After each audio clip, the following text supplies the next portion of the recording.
¿Cómo están todos? Mi nombre es Carlos Joey Moises, aquí para KamiteTV. Nos encontramos en la San Diego Comicon y el día de hoy vamos a hablar con un gran autor, el creador de Rachel Rising, Strangers in Paradise, Echo y muchos títulos más. Su nombre es Terry Moore. Señor, sir, it's a pleasure to be here with you. As you know, Kamite Editorial, they're publishing Rachel Rising, and who knows, maybe some more titles. Let's hope so. Now, can you please let us know what Rachel Rising is about? How did the idea come to your mind? Just tell us everything about it so that people in Mexico know why it's an important title, why it's a good title, and why they should get it. Okay. Well, in America, there's a lot of violence. It's a violent country, and I got tired of it. I got tired of the predators. So I wanted to do a story where victims come back after the predators. That's the point of it all. Okay, so whatever you do here on Earth, you get to pay for it here on Earth. Yeah, like tomorrow. Okay. Like now. Okay, so I did this. Yeah. The story, Rachel Rising, starts off with a victim. A girl wakes up in a shallow grave in the woods. Her body's been dumped, but for some reason she wakes up, she climbs out of her grave, and she wanders back into town, and she can't remember exactly what happened. She's going to go find out what happened. So now it has to be a predator's worst nightmare, right? Mm-hmm. The victim didn't die. They're coming back, and now you're accountable, right? So. And when you mean predator, you're talking about pedophiles, older men that abuse young girls. Right, and not even pedophiles, but just the predator, the big guy who kills the little guy, the bully, the murderer, the person with the weapon. So so what we're talking about here, it's a horror story in a way. It's a ghost story in a way. Yeah.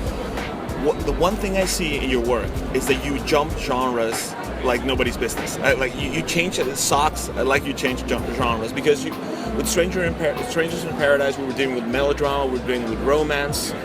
Then an Echo, it's a superhero story, it's a science fiction story, it's an adventure story. Is it because you get bored with just one genre and you would like to explore like all the things that you can do? You know what? I learned that from music. The musicians I like a lot of different kind of music, and all those influences come together, and then they mix up in here and they come out as my work, you know. Okay. So I'm influenced by all these genres. Mm-hmm. I love more than one thing. So why limit yourself, right? You don't eat the same thing every day. That's true. Right? That's very true. So that's what you would tell to people that love superhero books. Okay, superhero books are great, but try something else. Try a salad instead of a burger today. Yeah, if superhero books if mainstream books are, we call them mainstream. Right. If superhero books are meat and potatoes, have you ever tried dessert?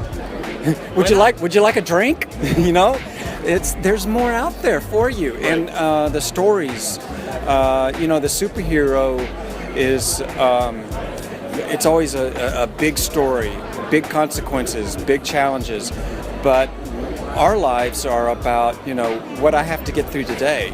And if you were my best friend, I'm just as interested in what you had to go through today as how somebody saved a country, So I try to write stories on a personal level. More intimate, so that you can relate to it.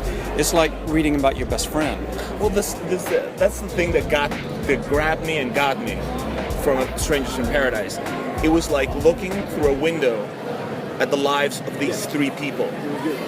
Yeah. And it's a very intimate look, a very voyeuristic look, but they become part of your life. So that's something that I've seen all throughout your work. And just quickly, because maybe let's just hope so, we'll get Echo in Mexico, we'll get Strangers in Paradise in Mexico. Can you tell us really quickly what those stories are about, what they entail? Well, I started with Strangers in Paradise, and the title says it all.